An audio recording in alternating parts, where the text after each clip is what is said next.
Sounds good. Okay, go for it. Good evening, ladies and gentlemen, and welcome into the Schomburg Library. My name is Chris. I'm your Adult Programs Coordinator here at the library. I'm so excited to be spending an evening with all of you and someone that we've only seen virtually until this point. So if you've gone to any of Brian's programs before, this is very exciting, and if this is your first time going to one of Brian's programs, you are in for a treat. Before I formally introduce our speaker, just a few friendly library reminders for both our in-person and online audience. For our in-person audience, our restrooms are located along the back wall of the north side of the library, so if you need a restroom during this evening's program, you're going to want to go out this door. It's the door works. This is the closest. The ladies' room is straight all the way at the back, and then gentlemen's is just a little bit further down that gray wall. There's a water fountain in between both restrooms if you should need water during the program. Both doors are unlocked on either side for easy entry and exit. I feel like a flight attendant at your need and convenience. Thank you. I'll take that as a compliment. And if I can also ask my in-person audience to silence all cell phones and any other electronic device that may make noise during the program, as sounds and lights emitted by those devices are distracting to your fellow patrons as well as the speaker. If anyone in our, most of you are familiar faces, I see a couple newish faces to me, so this is a little old hat for some of you, but since we are a hybrid program this evening, if you have a question for the speaker, we're going to save all questions till the end, and if you have a question, just throw your hand high in the air for me. I need to come over with my clip-on mic. Don't worry, I'll take it off so I'm not leaning in your personal space, and hold it near your mouth so that our online audience will be able to hear your questions. For our online audience, if you have questions, you're more than welcome to ask those as well. You can throw those in the Q&A as we go, and we're going to take those questions as well at the end. Hi, welcome in. We might need to grab you some extra chairs, so just find a place, stand for a second, and I'll grab you some chairs. I was on my roll and I've lost it. Oh yes, Q&A. If you have questions online, please feel free to reach out in the Q&A. We'll take those at the end. I'll be fielding questions from online as well. If you're experiencing technical difficulties, you can use the Q&A box to go back and forth with me directly, and I'll be able to answer any questions you might have that way. If you're experiencing a tech problem, I hope you're not experiencing one now because I cannot see Zoom in this moment. You'll also notice that closed captions have been enabled for your convenience, and you can turn those on or off as you wish. Now, without further ado, I will introduce this evening's speaker, Brian Michalski. Traveling educator Brian Michalski has spent a collective 5 years solo backpacking through 60+ countries, gathering stories, lessons, and inspiration along the way. Today, he tutors young learners one-on-one and captivates audience across Chicagoland with his adventurous tales. That's not where I should have stopped grammatically. Captivates audiences across Chicagoland with his adventurous tales, period. With his unique perspective, Brian invites you to join him for practical advice, hard-earned insights, and entertaining anecdotes, sure to spark ideas for your next journey. Ladies and gentlemen, Brian Michalski. Thank you everyone for coming this evening, both online and here in person. It's great to be back in Schomburg. So you'll see the title is Spin Around the Globe Left Split. It's because I have two parallel talks, okay? And this is basically one side of the coin. I feature the right split at other libraries and local organizations, so keep an eye out for that one. But with that information, I'll get into our agenda for the evening. And Chris, is it possible to dim the lights? I didn't ask you about that. Dim them a little bit more, absolutely. Okay, great, thank you. Our agenda broken up into 3 parts, as you can see. Learn to fly. I'll give you some background information about this around the world trip. I'll share preparation info as well. Then I get around. This is where I'll take you through the highs and lows, the ups and the downs, and share some hopefully entertaining anecdotes along the way. I apologize, I have to go higher, otherwise no one can see you online. Oh, okay, fair enough. And then last but not least, go your own way. This is where we'll come back together, as Chris alluded to, the Q&A session. I also have a list of key takeaways for you to walk out with. As promised, learn to fly. Chris also alluded to this, but I'm from Des Plaines, not too far from here, and I used to be a classroom teacher, kindergarten, first and second grade, and as much as I loved working with young students, I was equally eager to travel the world. So now you fast forward to today, I've exceeded the 60 country count, and you can see we're gonna focus on basically 2 years ago to when I got home just 2 weeks ago. So this is fresh off the presses for all of you. Quick note, the photos that you're going to see this evening. The first half of the trip, I took photos with the iPhone 13 Pro Max, and then halfway through the trip, I upgraded to the most recent iPhone, that's the 16 Pro Max. I also use the Photos app to enhance some photos, maybe a little bit of color correction. I also put it into Google Photos where we do a little bit of cropping and polishing. But yeah, you can see narrowing down 14,000 pictures. We'll share in my favorite 300 or so this evening. A couple of pictures I didn't take. This is my parents and I standing outside the White House there. And from a really young age, my parents shared the importance of travel with me. They would always budget for at least one trip a year. They'd throw me in the back seat, sometimes with my sister if she could join. She's 12 years older than me. And yeah, we would go around the country. So I was very lucky as a child that we even got up into Canada, as south as Florida, and also Texas, and really jumped around to, I probably should count, but it's at least 25 states that they took me to. So they are happily married still now 40 plus years later, and they've just moved from Chicago to Colorado about a year ago. And we'll talk more about them later. But the plan that I had going to this trip was a year in Africa. This is almost the title slide that you walked into, okay? But things happen as we travel, and I pivoted, and that's why that is a no-go. We will go to Africa. That's just not gonna be the entire, the entire hour. This is what it turned to instead. So 239 different cities and towns in 30 different countries, a 99-week trip, so just shy of the 2-year mark. And I know it looks a little crazy now, but we will go through many of these highlights and bring them to life. A bit of preparation involved was putting my stuff into a storage unit and having to get rid of my car. I've never received that many $100 bills stacked. I felt like a drug lord or something. And this young lady was very happy to get her first car, just migrating from Poland to America, actually. You can see Mom not as excited maybe that I was going on this third big trip. But yes, they were very excited for me, dropped me off at O'Hare, and off we're all gonna go now as we get into the meat and potatoes of the presentation. I get around. All right, that's all the singing I'm doing for you, I promise. You're gonna take at least an 8-hour flight here as you get to the Iberian Peninsula and where we're gonna begin our journey in Spain. So I decided that I really wanted to stay physically fit as I traveled, and that's why I did a 2-week walk along the Camino de Santiago. So some of you may know there are many caminos that leave from France or parts of Spain, even Portugal, but the end point is Santiago de Chile. So that's in the northwest of Spain. I started in Porto with basically the Atlantic Ocean on my left side pretty much the entire time. It's very beautiful there. And you're really meandering in and out of family properties, so vineyards, as well as admiring their beautiful gardens. You stay in albergues, which are basically hostels along the way, you and your fellow pilgrims, and you wake up the next morning early to continue your walk. You're probably walking 5 to 15 miles per day. It's a religious pilgrimage.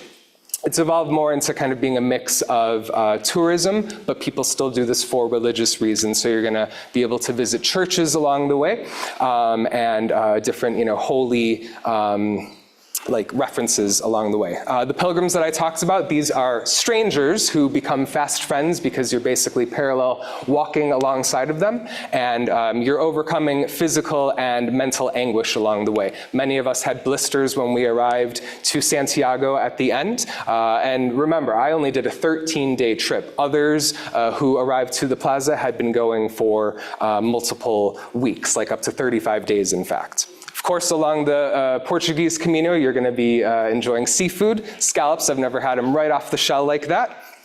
And it is a very emotional moment here in the plaza. This is where St. Peter's remains are buried.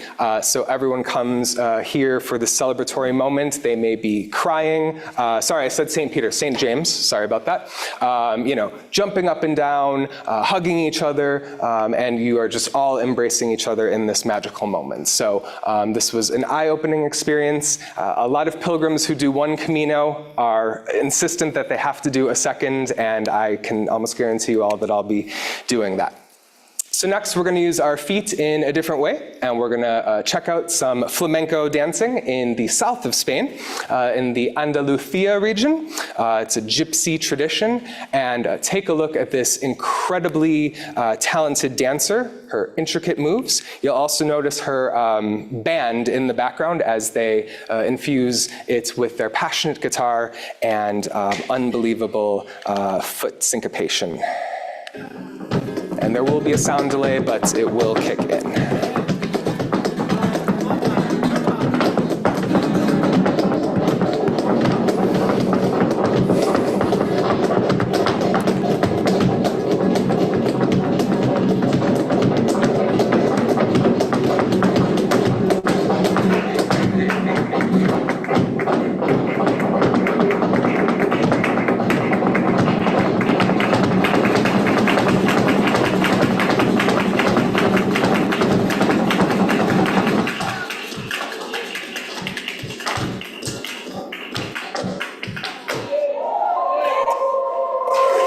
She was going all night long. Your price of admission is to buy a single drink from the bar, and you can stay as long as you'd like.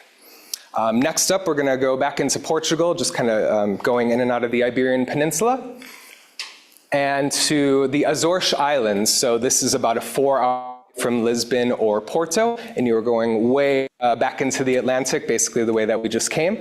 This is a series of 5 major tourist islands where I would recommend renting a car, just because there's not really public transportation to be had here. They're famous for cows, of all things, on this island. And yeah, I mean, there's plenty of hiking to be had, but if you are not physically active, that's totally okay. A lot of this is viewable from the parking lot or just a short distance. So you're gonna get lots of waterfalls. Certainly along the shores, you can enjoy sandy beaches, also beaches. And yeah, it's just kind of a nice, relaxing place to be. All right, so we're gonna change gears now as we go into Africa. This had always been my plan.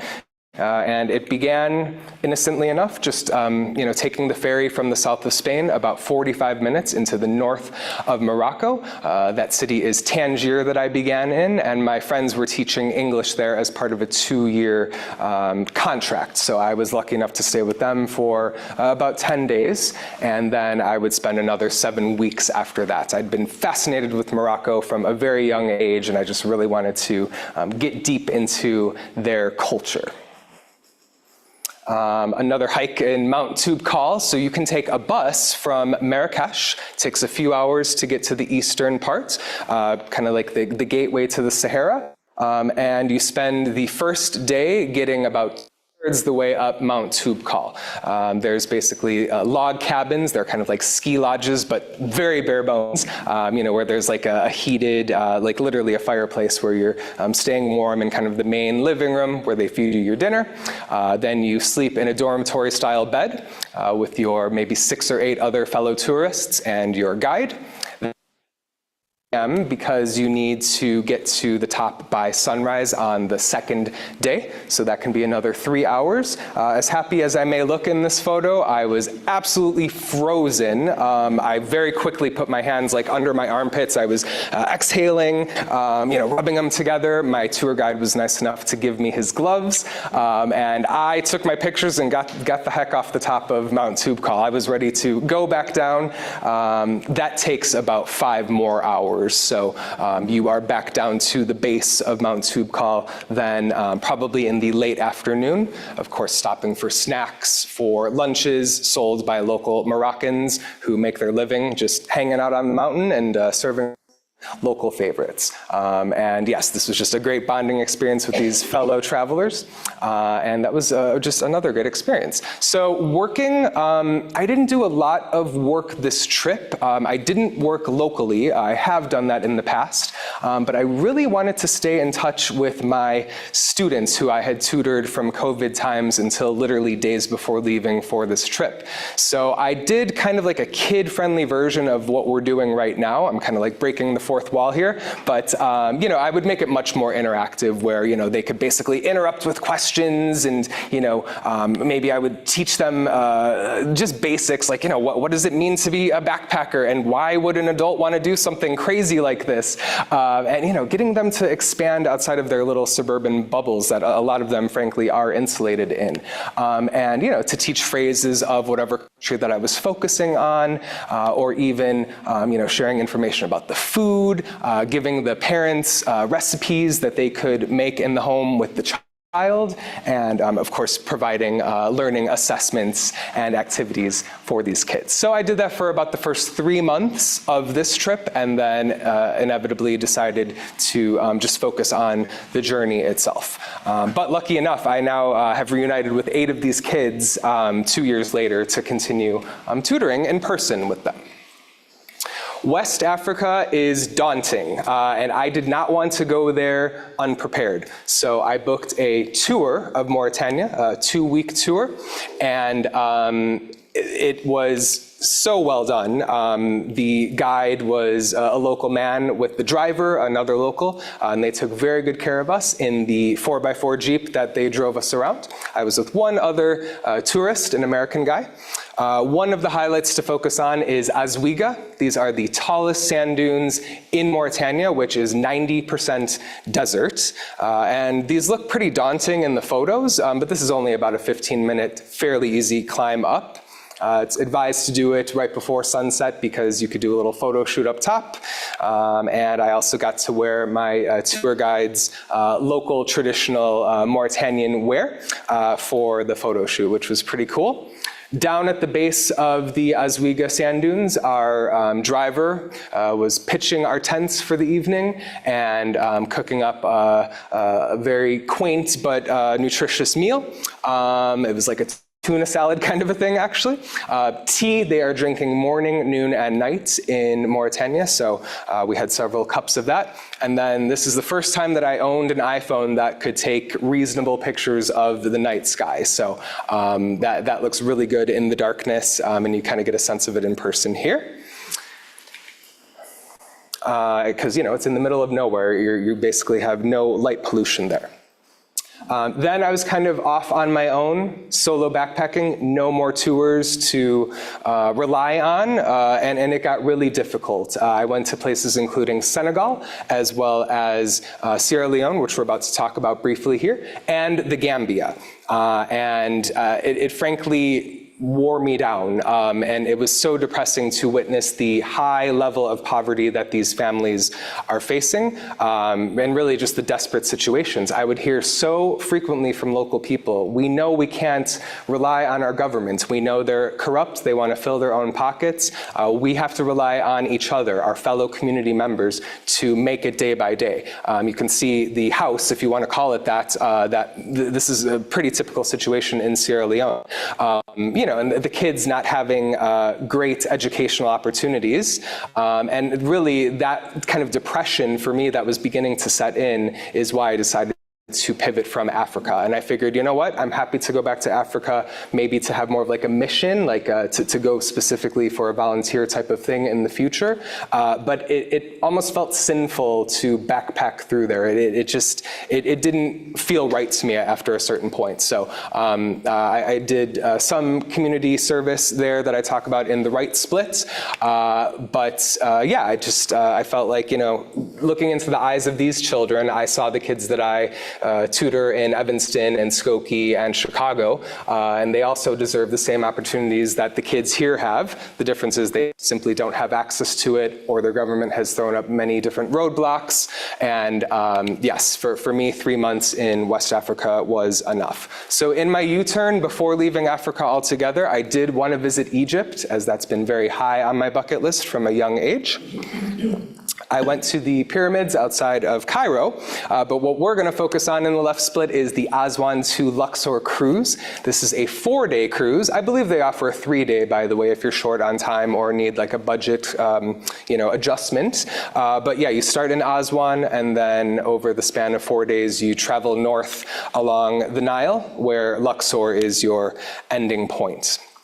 The temples are just really like taking a true step back in time. Like you kind of feel like Indiana Jones, cruising through these temples. Some are best to visit at night. Our guide was an Egyptologist. He knew an unbelievable amount of information, the dates, the key events, why the temples were built. He could answer every question that I'm unfortunately not going to be able to answer for you. But one that I did want to highlight is the Temple of Amun, built by Ramses III. And you can see from the 2 photos that I selected here just how well preserved the murals are, and how robust and bold the colors are. I would say the other highlight of this tour is on the final day, you also get to visit the Valley of the Kings. These are the tombs of the pharaohs and nobles to basically provide them with a safe afterlife, including their possessions. Their treasures, all that stuff. And I was amazed by how close we tourists are able to be. Like, you truly go right inside the tombs. I'm not using the zoom with my iPhone here. I mean, you are that close. You can touch it. You're not supposed to, but if you wanted to be naughty, you could. Right there are the tombs. Like the next picture I'll show you would be one of the king's tombs. You can choose a handful to visit. There are at least 10 accessible to tourists, but there are actually dozens of these tombs in the valley. So that was just really a special treat, and it kind of made my Aladdin fantasies come to life. So leaving Africa, we'll spend, starting in the 8th month, in Eastern Europe. After a little visit in Greece, I stumbled upon a surprise favorite, Albania. And the reason it is one of my favorites now is it's very inexpensive. There aren't tourist visa limitations. It's not part of the Schengen zone, so we Americans can stay as long as we want. And as you're going to see in the next pictures, full of natural beauty and lots of interesting cuisine. The place to do some research on is Gjirokastër. This is basically a city on a hill, and in fact you can do a castle tour after you've maybe wandered about the cobblestone streets and popped into some charming family-owned Albanian cafes. And of course they built this on the hill to overlook, to protect themselves, and to have to attack if necessary. And then if you really want to get off the beaten path in Gjirokastër, you can wander about 1.5 miles to the Ali Pasha Bridge. That's what we see here. You're also going to notice that no one is there and no guards either. So if you want to really risk it, you can try to tightrope along and stay calm. I was the only one who was doing this, so I don't know what that says about me. But after a quick little, couple of pictures up there, I was able to safely step off and walk back. Again, that's about 1.5 miles from the Gjirokastër city center. So absolutely a highlight to go to there. I would also recommend Berat, which is wine country. I met Megan and Kelly at a cooking class. I like to take cooking classes along the way. And so after we learned how to whip up some Albanian traditional foods, we were like, hey, let's go to wine country together a couple days after. So we hired a driver who thought he was part of the group, and he insisted we take this picture with him. But he was our DD for the day, got us to and from Berat. And yeah, you probably know how this goes. You get a sampling of basically as many wines as you want. Certainly for purchase as well. But in Albania, they include cha-cha, which is basically like rubbing alcohol, and they insist that you do a shot of it after almost every little occasion. And it's very offensive to decline the cha-cha. So you're buzzed on the wine, but you can really get wasted, and by the end you're just going like, no more cha-cha, please. But again, we had our driver to take care of us, and we got home safely in one piece. Croatia's great. I just want to note that when they switched over to the euro, it got really expensive for definitely the locals, who it's actually kind of a problem with. I heard this a lot from local people. But it's also an annoyance for us, the travelers. So I would just say budget a little extra, because this country is maybe 15 to 25 more expensive, more pricey than the rest of Eastern Europe, just on average, very roughly speaking. Still worth it though. Blue Cave, this is very narrow cave entrance you can see there. Only 2 rowboats are allowed in there at a time, and that's because you can see in the next photo it's pretty shallow. But that vivid blue, these photos are not edited in any way, shape, or form, are caused by the sunlight entering through that underwater opening, and then it's sort of like reflecting off the cave's interior. So it is just so insanely blue on a sunny day, like we were lucky enough to have. They cancel these tours pretty frequently if there's any type of wind. So we were just very lucky, because it had been canceled the day before, and actually the day after, I found out. Romania is famous for hiking. I think we've done enough hiking for a little bit here, so I'll save that for another time when I go back to Romania. I absolutely loved it there. Sibiu is a really interesting place, and it's because you feel like you're being watched. It's not in a creepy way, I promise, but we'll see kind of here now in the next photo that the houses and the buildings have eyes. Yes, so right up there, the windows kind of acting as the pupils. But again, this is just a really vibrant town. You can get everywhere just by walking, one side of the town to the other in easily 30 minutes at just a slow pace, going in and out of cafes, certainly striking up conversations with locals who are more than happy to welcome a foreigner in, even us Americans. Corvin's Castle, this is probably my favorite castle in Eastern Europe so far. This was part of a multi-castle one-day tour. Dracula's Castle is another that we visit in the other lecture, but Corvin's Castle is a great example of Gothic Renaissance architecture, and we'll see in the following photos those the spires as well as the the intricate stone, and just really the still I think the amazing shape that these castles are in. So after my little torture session, I put a shirt back on and emerged back in one piece. Yeah, that was just a really cool place to go. These countries, after Albania, are part of the Schengen zone, and as some of you may know, with our rule on our passport, you get 90 days to be in these certain European countries. So my Polish friend was livid with me that I was not going to Poland on this trip, but I told her, Margaret, I don't want to rush through Poland in 9 or 10 days. I would rather, shift those days to kind of like a more manageable country. So Bulgaria, much smaller. Generally speaking, not as much to do. So I picked just 3 cities to focus on during those 9 days. And I promised Margaret, next time I go to Europe, I'll give myself enough days in the Schengen zone to spend it properly in Poland. Seven Rila Lakes, this is definitely a highlight. We can see a few of them there.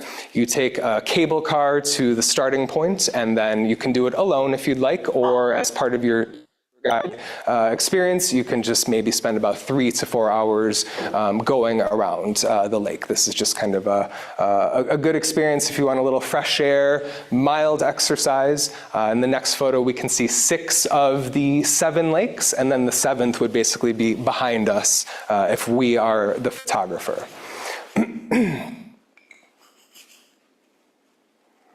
And some good late summer weather to enjoy there. Our first detour, these are complications or annoyances along the way, is a change in exercise habits. So, I really like going to the gym when I'm home in Chicagoland here, maybe going 3 or 4 times a week. But as you know, on the road, it's not just so easy to go into a gym. Maybe the equipment is missing, or it's somewhere where you don't expect it to be. So I basically don't go to local gyms as I'm going. And 3 days later, you're probably going to another city, right? So by the time you would get used to the place, you're moving on. So I leaned much more into cycling, walking, climbing. I'm advanced in scuba diving, so that was a really great way to see some of these countries, including Egypt, Thailand, and in Indonesia, under the water. Still got my heavy lifting in on those wine nights, so use your legs, and you just adjust, right? It's a small price to pay to get to see the world. All right, for you sickos out there, this is Love Valley. You can figure out why. Love Valley is located in Turkey, so that's where we're going to next. I spent 6 weeks busing through Turkey. I took only public transportation, and I had only been to Istanbul in 2017 for just a few days. So it was totally amazing to get to just, zoom out and really experience this country. I would highly recommend Cappadocia, which I highlight in the other lecture. But here we're going to highlight the turquoise coast. And this is overlooking the Mediterranean Sea. This is the southern portion of Turkey that we're talking about. You can see that vivid blue, the very clean beaches. You can glamp in Butterfly Valley, which is only accessible by hired boat. And you can spend as many days as your heart desires. You've got a little slice of beach to enjoy for yourself and other relaxed campers. And along the turquoise coast, you also have the opportunity to run off a cliff. But don't worry, you are attached to your guide who has a paragliding parachute above. So this was my first experience doing that activity. Very thrilling, and fortunately I've got a little video clip to show you of that. So let's go above the Mediterranean waters.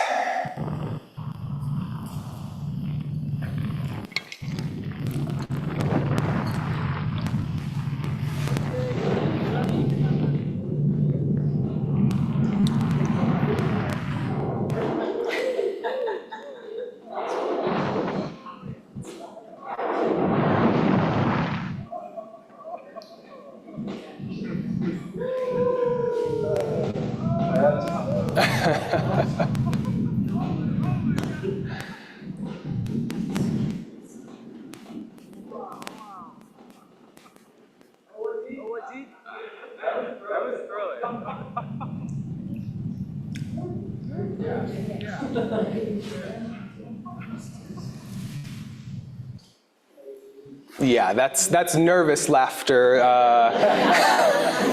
It was scary, as I heard someone in the audience say, but yeah, I mean, look at that view, like you're just taking all that in. By the way, you're up there for 20 to 25 minutes depending on conditions, so it's a nice slow descent, and I promise you it was a gentle landing. In fact, I had fractured my ankle. You can see the boot there that I'm wearing, or at least the cast thing, and he promised me even with a recently fractured ankle it would be okay, and I don't know why I believed him, but he was right. It was fine. So we're not going to the state of Georgia next, we're going to go to the country which became another surprise favorite for similar reasons as Albania. It is so unbelievably beautiful in Georgia, and I've been hearing people brag about Georgia for now 10 years as a backpacker. Food is another reason, where you can have their version of dumplings, which are called khinkali, and vegetarians, you can stuff them with mushroom, cheese, maybe like greens. Certainly they have different meat options as well.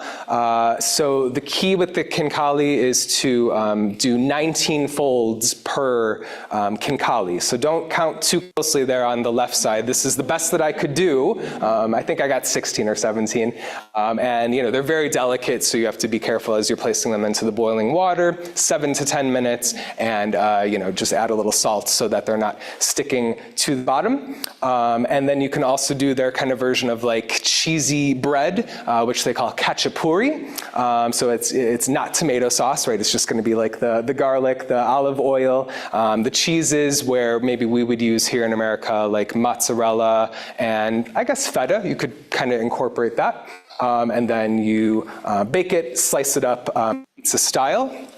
And of course, you're doing this class alongside tourists who are hopefully becoming your friends, and after all your hard labor, you can enjoy. So, and they give you the recipe guides in these cooking classes, online links, that kind of thing. So, always a good time, and I love eating, and it's kind of nice to cook as well. So, next we're going to pivot gears a little more and go to the United Arab Emirates, the UAE. I'd heard many different things about the UAE over the years. People seem to love it or hate it. I tended to like it, but I think it's because I gave myself enough days. I hear people only go for 2 or 3 days, and I suppose you could do quite a bit during that time, but I spent about 4 days in Abu Dhabi, which is where you can visit Sheikh Zayed, the Grand Mosque. You're gonna get some Taj Mahal vibes here. It's the 9th largest mosque in the world, holding over 40,000 worshipers.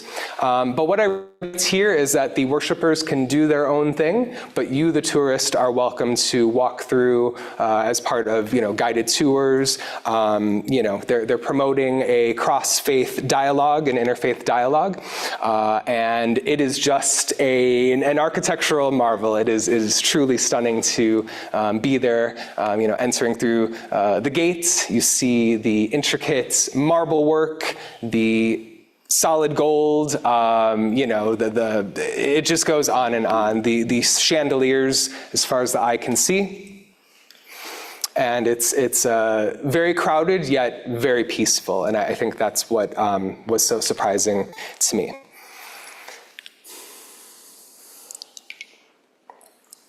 And then you can spend the other half of your time in the city of the world's tallest building, the Burj Khalifa in Dubai, obviously, where it only took them about 6 years to build the thing. It's over 2,700 feet tall, and it's a combination of different things like residences, office buildings. There's a hotel in there.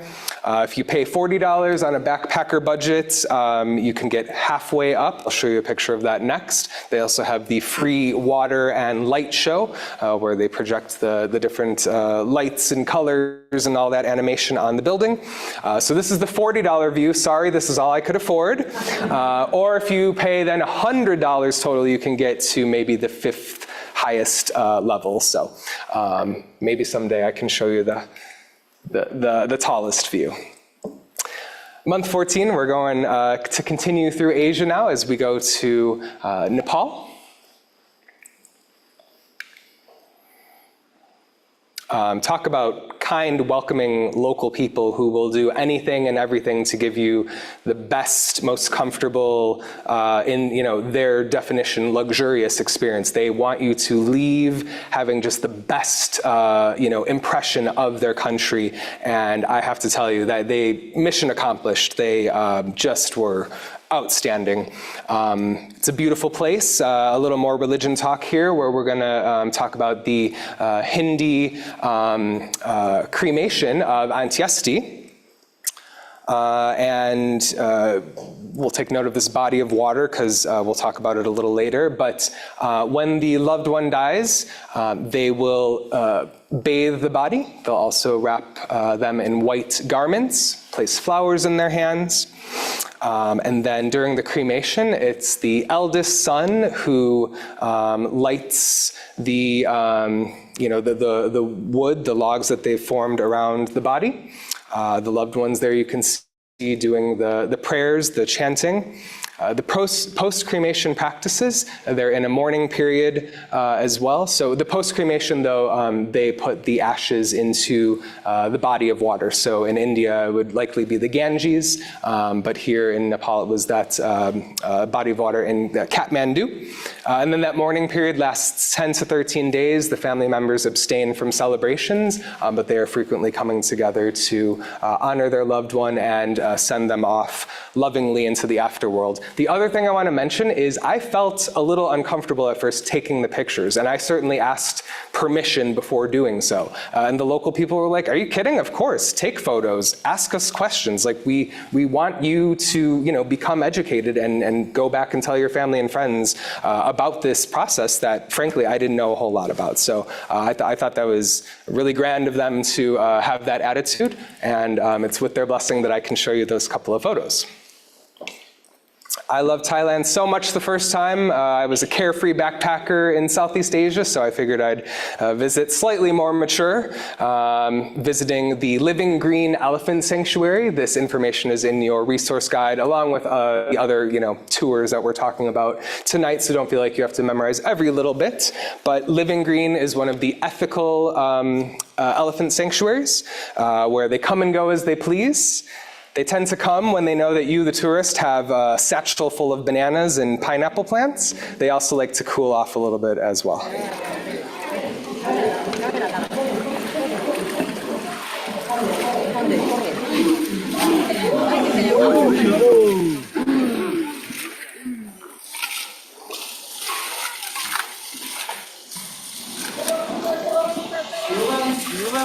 Yeah.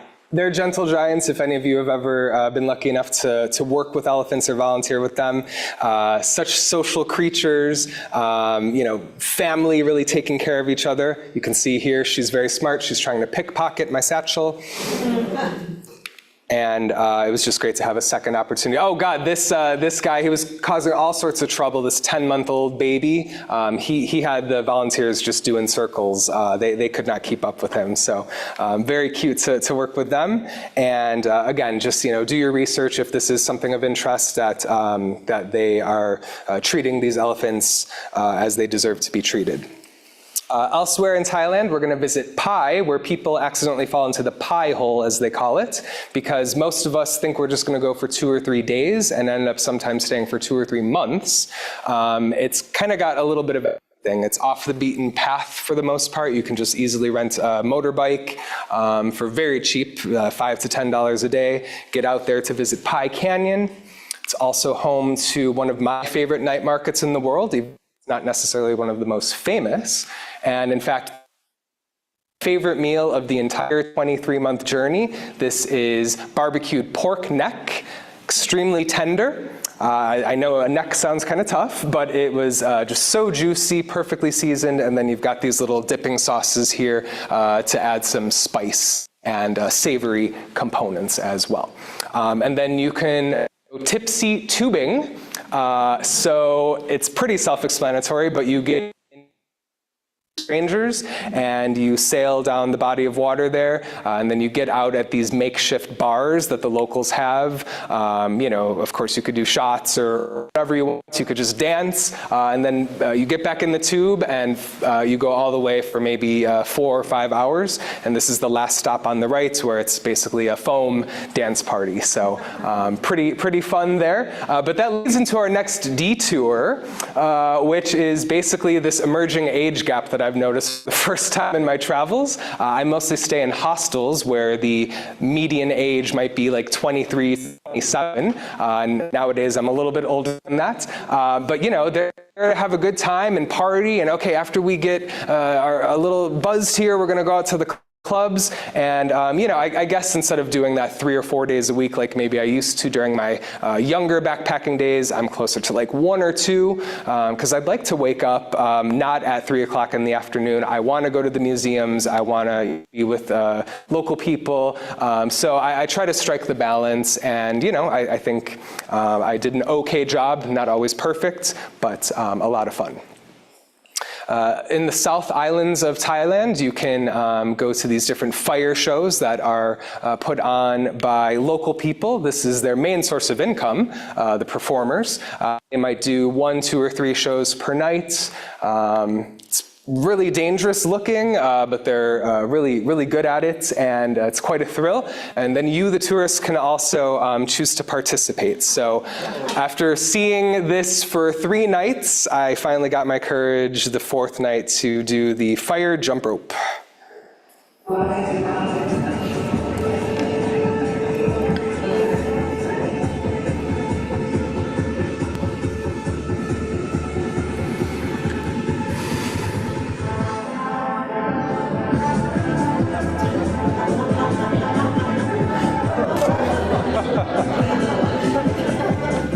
4.5 jumps was good enough for me. I emerged with only a little singed leg hair.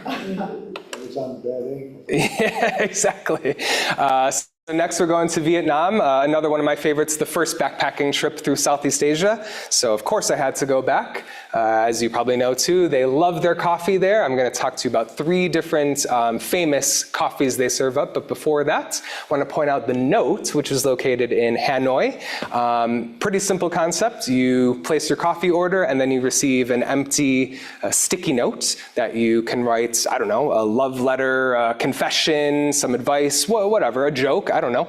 And then in the multi-story cafe, you can affix your note. I'm not going to tell you what mine says, but if you go to the top floor and look on the ceiling, you'll see what it says. So the 3 types of coffee, first up is the egg coffee, where they use egg yolk to give it some fluff and body that's whipped into it. That's why this does best when it is hot. It can get a little clumpy if it's served on ice.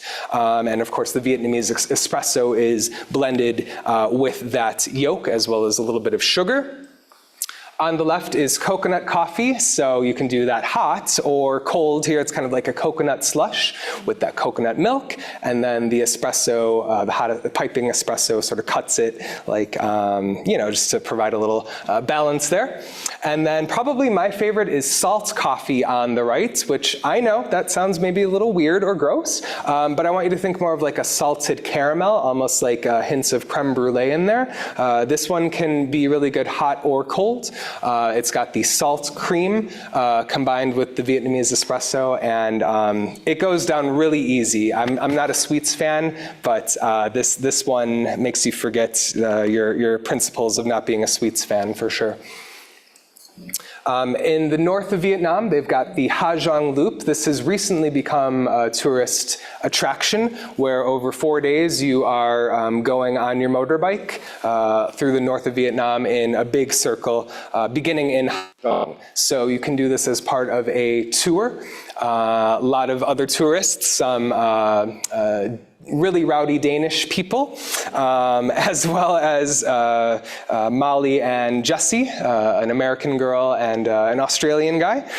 We became fast friends, which was really good to bond with them on these 4 days, and I would end up traveling through the rest of Vietnam with them for about the next 4 to 5 weeks. So this tour, you can hire a driver for only $5 a day, and then you can just relax in the passenger seat and take the photos. I elected to do that, or if you really want to be adventurous, you can show your international driver's license and man your bike yourself. But you stop about every 1 to 1.5 hours along the Ha Giang Loop. Each of the 4 days because they want you to talk to the local people, learn about their crafts. You see the embroidery as well as the textiles. Certainly they want you to buy the stuff too, and it's so great that these people in these isolated places have now been able to make a living off of us tourists by selling these treasures. Certainly I love talking to kids. They'll teach me little Vietnamese phrases here or there. They'll ask me questions about English, and that's just a fun little interchange always. We parked our bikes for a couple hours during day 3 to just take a ferry ride. Kind of reminded me of New Zealand, actually, during that little section. And then, you're sleeping in dormitories if you're a budget backpacker like me, or if you've got a little extra scratch, you can stay in a private hotel room alone or with your partner or family members, whatever it may be. Again, this was not an attraction even like 6 or 8 years ago. So this has become something that backpackers in particular have gravitated towards. Next up is the Philippines. I would say you can probably get a greater value out of some other Southeast Asian places here. But if you just kind of know that you're going to the Philippines, knowing that you're going to be island hopping a lot and that you're probably not going to be staying in any one place too long, I think if you kind of frame it in that mindset, it's more approachable. So it's a bit of work in the Philippines, at least in my 4 weeks that I was there. I didn't even know what canyoneering was, but someone told me to sign up for it. I was really low energy this morning that I woke up, and then before I knew it, they were putting me into a harness for zip lining. That's how we began the day. But canyoneering also apparently includes having to jump off of waterfalls into open water. They would push me down waterfalls backwards. I had this really sassy Filipino guide. She was like half my height. I think you'll actually see her in the next slide. There she is. She was just unbelievable. She refused to put my phone into a protective waterproof case. She was like, oh, I got it. And she was just like, walking around taking all the pictures of me and the videos. But they really build you up, and you feel like by the end of the day, you've conquered this little slice of the Philippines. And of course, you're getting to do it in these unbelievable caves and open water spaces in the forest as well. So the 18th month, we're going to go not to a country, but to a territory, as we now continue to a different part of Asia, not too far from the Philippines, to Taiwan. And you can wander through the bamboo forest early in the morning to get that foggy feel. There are tea plantations as well. I also want to recommend Wenwu Temple. This is located in Sun Moon Lake, this area of Taiwan. By the way, I spent a week and a half in Taiwan, focusing on the west coast, as the east coast is still recovering from those earthquakes from a few years ago. So 10 days to 14 days right now definitely makes sense in Taiwan. I just wanted to note that quickly. But Wenwu is a Taoist and it honors both the gods of literature as well as war. And it's kind of this like push and pull, this yin yang of like seemingly different forces marrying together. Same kind of goes with the harmony of the human and divine realms. And yet again, with this religious thing, they want you to ask questions. They want you to just be a tourist and be kind of dorky and take pictures and talk to the local people. I don't mean interrupt them in the middle of a prayer, but to have a dialogue about it and to hopefully understand more about these cultures and customs and other religions. It also happens to be, as you can see, a beautiful spot for sunset overlooking Sun Moon Lake. And then the next day I did a full multiple-hour bike ride with a fellow hosteler, and that is highly recommended too if you are in that part of Taiwan. That's about a couple-hour bus ride from the capital city, so just keep that in mind too. All right, South Korea. We only have enough time to talk about one specific dish, sinakji, and I want you to guess what it is. I'll give you some hints. It's not grilled eel, which was good, by the way. It's also not oysters as big as your head. Sinakji is sashimi grade octopus whose nervous system is still active, and you can eat it while it's still moving. Oh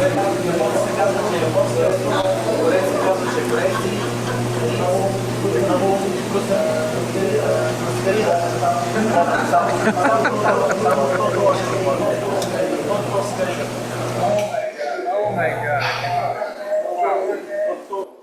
And it's like the suction cups are giving your gums hickeys. It's the craziest thing. You can feel it just slithering down your throat. It's very fresh and delicious though. It's about as fresh as it can possibly be. So I promise. If you try it, let me know. This is probably my favorite of the 30 countries I visited on this trip, and everyone raves about Japan, so I had really high expectations. It really delivered. I think I'm just gonna do a Japan talk. That's how much I love the place. If the octopus thing grossed you out a little bit, this might be a little more to your liking.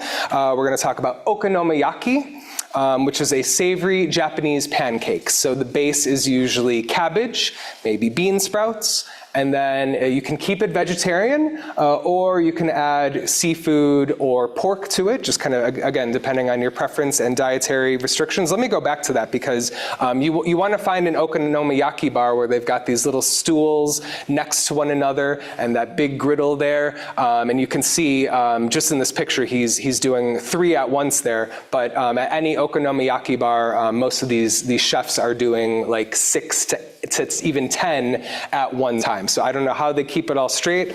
Mine was always perfectly cooked, never burnt or undercooked either. It's a very light batter, that pancake batter that they use. And then they finish it off with Kewpie mayo we see on the lower left here, as well as Worcestershire sauce, and then those dancing bonito flakes for a little smoky finish. And then they give you that, what are those things called? I don't know, stabby things, where you just cut it up yourself and eat it right off the griddle. So it is staying hot the whole way through.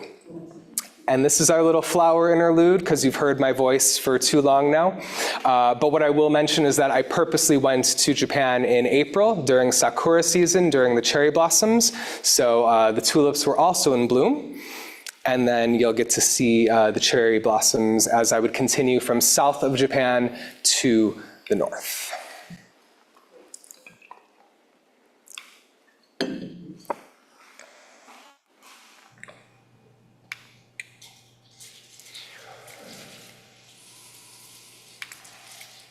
The year before, the cherry blossoms were, I can't remember if it was too late or too early, so all the tourists like me who planned ahead for this, unfortunately it didn't work out for them, but fortunately for us, it did work out this year.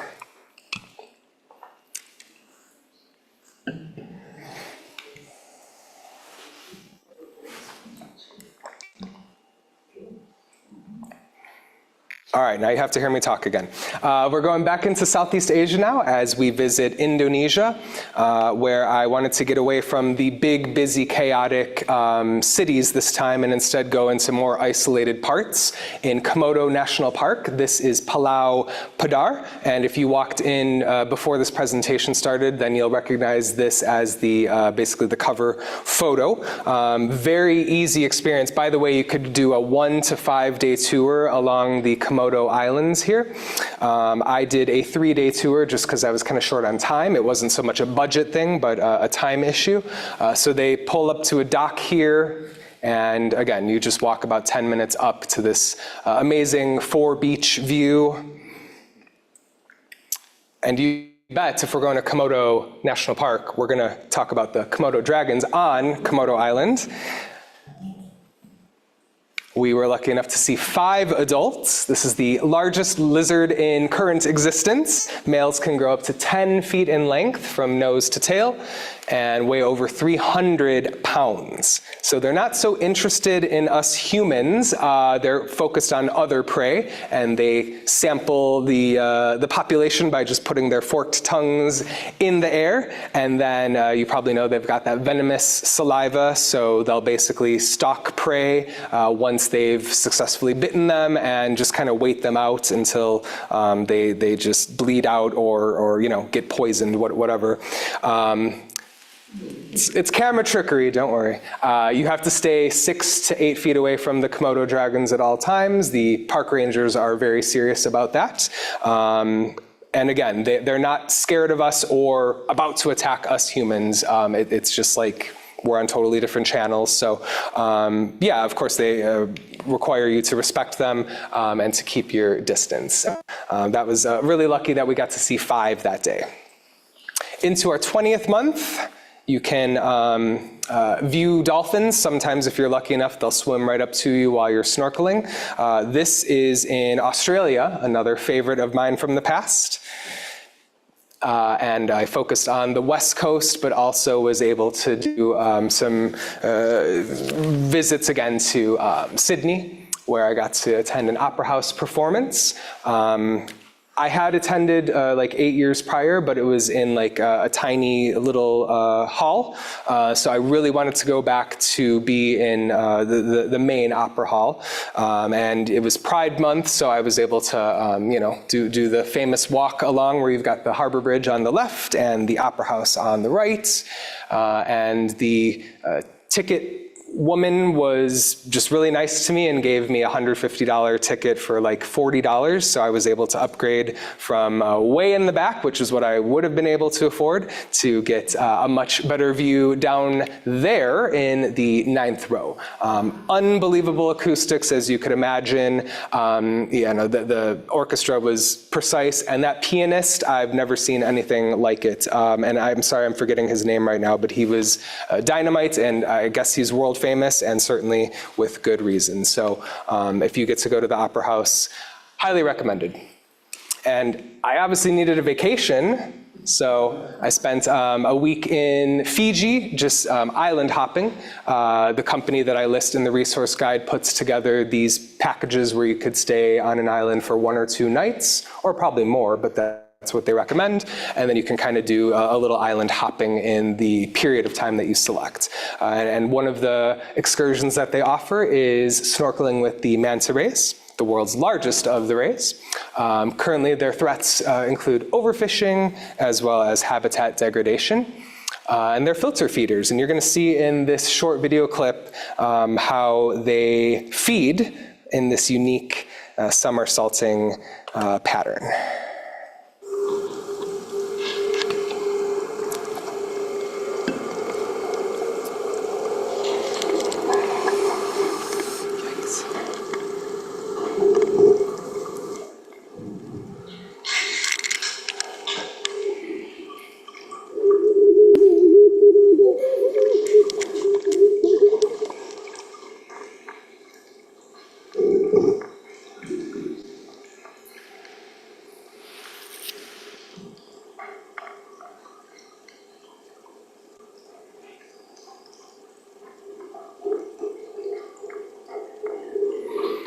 I knew this was special when the snorkel guide was also taking photos underwater and videos. He had said this was the first time all season, so about 6 months, that he had seen multiple manta rays doing their somersaulting dance all together. So very lucky to have gotten to witness that. Then back to Australia I went for a reunion with friends that I had made the first time around. I worked at a Southeast Asian restaurant called Rice, Paper, Scissors, and I was able to, there we are, back in 2016. I was able to bring the gang back together at the chef's new restaurant called Sarai. That's also in Melbourne. And here we are just a couple months ago, you know, sharing in memories, still making fun of each other. And, you know, Martin, he used to be a really rowdy guy. He's really calmed down. He's got a beautiful home in Melbourne now with these 2 amazing kids and a lovely wife, Vicky. So I felt so welcomed and taken care of in Melbourne. So we've talked about some detours in the past, but unfortunately something even worse than a detour occurred. This is a full stop of me getting mugged, unfortunately, in Colombia. My bus arrived just after midnight, and I decided to walk alone just 15 minutes to the hotel. I was immediately confronted by a man asking for money. I ignored him and was just like quickly trying to walk away. And during even those 30 seconds, 4 of his friends came from behind, and I was punched in the face, I was thrown to the ground, and in another 30 seconds, every single thing was taken off of my body. Both backpacks, my wallets, credit cards, debit cards, passports, I know, and I mean, you're lying there in shock, thankfully alive. You know, I was eventually able to go to the police. They didn't do anything. I had to call my sister. That's the only phone number that I had memorized. That's not true, but one of the only phone numbers that I had memorized. So she had an action plan in place to call my mom because she had access to my bank account, you know, canceling the cards. A headache, to say the least. I had to take a private ride back to Bogota and basically wait at a hotel until I could go home. During that time, too, my best friend Rachel put up a GoFundMe. And amazingly, in just 36 hours, so many people donated $5,000 just to help me quickly get back on my feet. And you can see in the days after that it would well surpass that amazing total.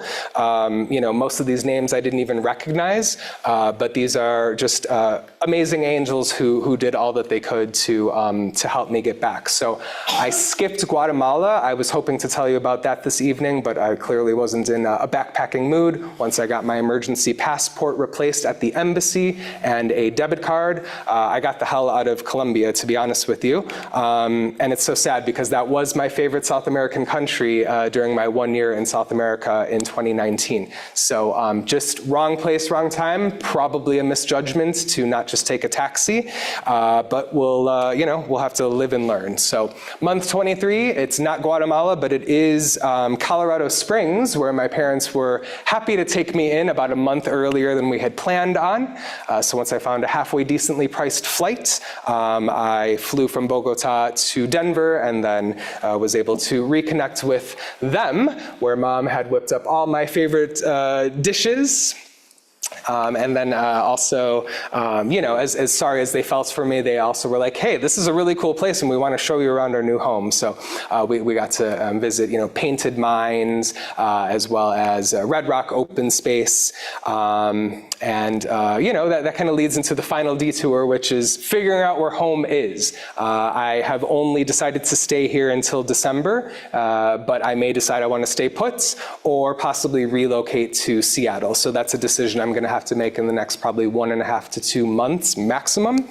I've always loved Seattle. In fact, I visited kind of in the middle of my Colorado Springs time, where I reunited with Rachel, the lovely best friend of mine who created the GoFundMe. So I treated her all day. We drove around scoping out some cool neighborhoods in Seattle. Chihuly Glass Museum, of course. And then I returned to Colorado Springs, where my niece was there to surprise me. She's now started her senior year at U of I. She just got back to campus about, I think, a week and a half ago now. And yes, I'm just so thankful to my parents, not just for taking me in after this particular crisis, but all those years ago, showing me the importance of travel.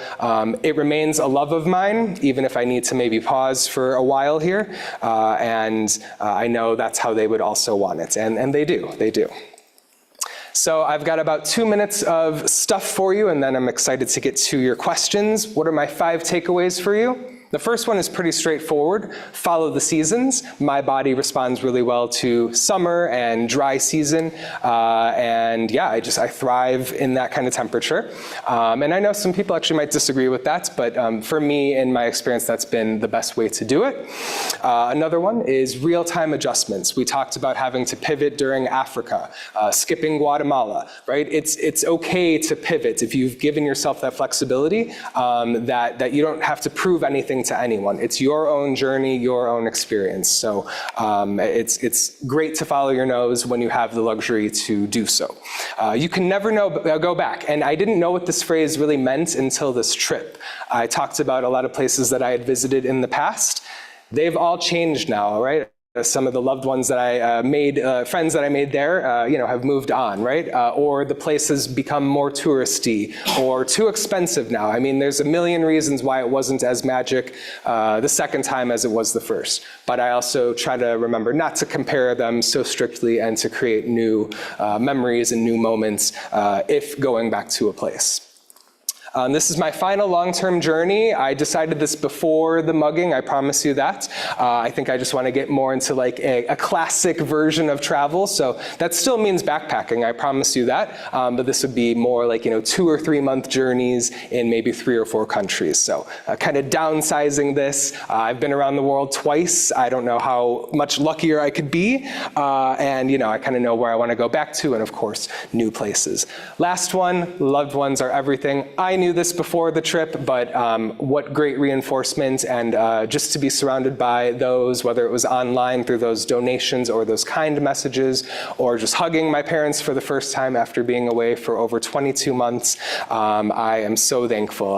In the audience tonight, I have 2 loved ones who have joined, and that's just a classic example of the just my blessings that continue to this day.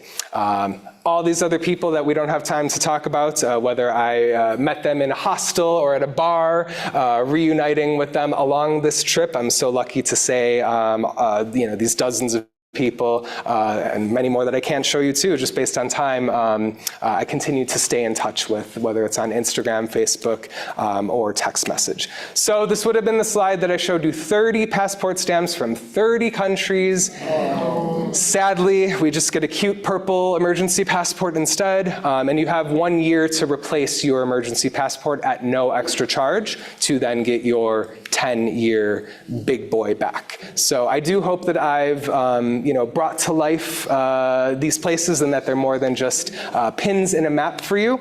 My next chapters, we've talked about maybe the living situation, but fortunately too, I get to give these presentations in Chicagoland through about middle of December, and then I get to resume that private tutoring with 8 of those kids, hopefully a few more coming up. Don't feel like you have to memorize this or write it down. It's on your resource guide. If you don't have one in your hand, don't worry, we'll make sure to get one to you in at least the next 24 hours, if not instantaneously. So folks, may your map be filled with many pins, and I hope that you enjoyed our spin around the globe. Thank you, everybody.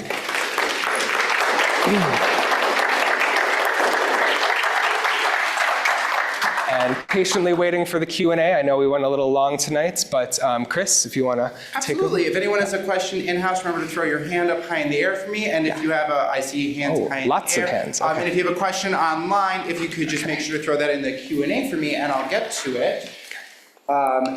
Brian, I know you are a walker. I need you to stay in place now because I will. I'm frozen. I'm here. Not be near the camera to move it for you. Boom. All right, I'm going to start right here.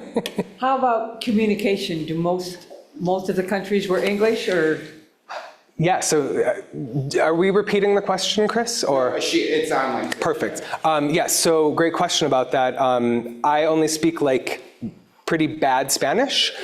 For the most part, all of the local people that I would talk to, even if their English was very basic, we could at least get the basic points of communication across. I also use Google Translate, which certainly isn't perfect, but it seems like the combination of both people just trying their best with maybe some technology to rely on helps a lot. And I've also taken language courses in places along the way, and that of course can help you too before and during your travels. So you use your cell phone a lot for photos. How about communication? Were you able to use it to correspond with back home and that sort of thing? And did you have any preset times that people expected you to check in? Otherwise, they'd check in on you to see if everything was okay?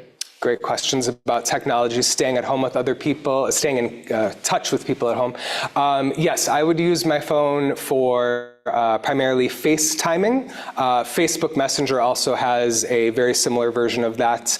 WhatsApp, this is a great way to stay in touch with international friends. It has all the same capabilities of the two apps that I just talked about. And then as far as designated check-in times, I didn't have that necessarily, but I would check in at least every country, or if it was going to be like a long time in one country, like at least a weekly basis. So it's my first trip, my mom wanted me to check in all 125 cities or whatever it was, and it got to be a little much, so we kind of agreed that it would be, when I could. And then I should mention too, I got a SIM card for each of these countries. This is the first trip that I've done that. I had never used SIM cards in the other two big trips, but that was great because you can just, as you know, send a very quick message to a loved one. It doesn't use too much data.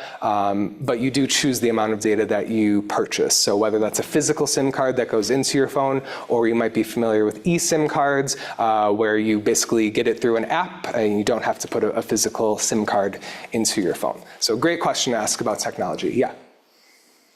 With your background, have you ever considered becoming a Peace Corps volunteer? Okay, so Peace Corps. That's still, I think what I still want to do is some version of volunteering, and of course, that is a nice long-term commitment. So, 2 years, exactly. That is still definitely in my possibilities, yes, yeah. More on technology, did you use something like Google Voice? And second question, tell us more about your use of local currency. Sure. So I didn't use Google Voice, although I have backpacking friends who swore by it. I wanted to just keep it basic, and I felt like Google Translate was enough, and I didn't really encounter any serious problems with that. And then your second question was, sorry, what was it again? The use of local currency. Oh, right, currency, yes. So this is good information for everyone here. Charles Schwab has a debit card where you get reimbursed for any ATM fees. So anytime I would land in a new country or pull up by bus through, over the border, it didn't matter how expensive the ATM fee was because, like I said, Schwab would cover it at the end of every calendar month. The other good part about that card is you don't have to take out too much cash at any one time, and there's no limit, so that's good. The other thing I want to address is there's an app called XE Currency where you can basically stack the US dollar against whatever currency you have or are about to have, and you can see the refreshed exchange rates. And that's helpful if someone's trying to trick you or con you, like maybe a taxi driver or something. You can double check, okay, here's the price and what it actually is in your American dollars. And what is it, XE? Yeah, the letter X and the letter E, just XE. And it's so helpful. You can also see the trends of the currencies, and it goes back at least 10 years, but it may go back longer. So that's a very great free money app as well. And cash is king. I should mention that other countries love cash. They will charge you maybe 3 to 5% for a bank fee or a convenience fee if you're going to use a card, and sometimes that just simply isn't an option. So the cash is always helpful. Yeah. Any other questions? Oh. Did you have a rough idea of where you were going to go when you started out? Like, I'm going to do 1, 2, 3, 4, 5, and then how did it vary? I see you had some things along the way where you changed your plans, but how did that vary?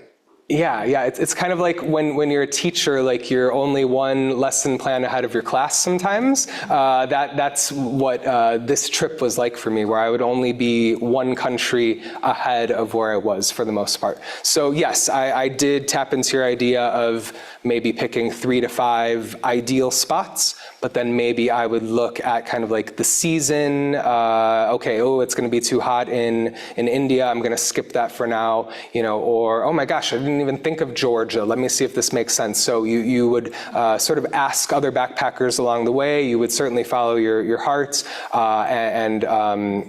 If the visa process might have been too complicated, I would skip a place. But yeah, if it was manageable or easy, like I think China, for example, I wouldn't have been able to just decide to go there because I'm pretty sure you have to get like an in-person interview while you're in Chicago. And I may be wrong on that, but the point is, more complicated places you have to plan ahead for and probably save up for. So yeah, it was sort of sporadic, but also with a loose outline. All right, Brian, I think it's time for us to close out. And as you know, I'd like to close out with the same question for most of my presenters. And you got ahead of me on it with your 5 takeaways from the trip. So I can't ask you about your biggest life takeaway because you gave us 5 of them. But what I can ask is, where could all these wonderful people in person, online, you kind of covered it, but where can they find an exact listing of the different talks you're giving while you're in Chicago, especially if they want to see the other presentation, your right split? Maybe there's a certain adult programs coordinator who really wants to see the pictures of Dracula's castle and wants to know how. Where can they go? Yes, so I would say the best place to go is facebook.com/endlesspassports. And then there's an events tab, so that lists all the upcoming events. And it will, of course, also list the location, if it's in person or virtual only, or hybrid, just like this one here. So that, again, that's on your resource guide. And yeah, that's updated to the minute. As I get new bookings, I just add them onto that Facebook page. Awesome. Well, Brian, thank you so much for coming out and sharing your travels with us. Thank you all for joining us in person and online. Until next time, everybody have a great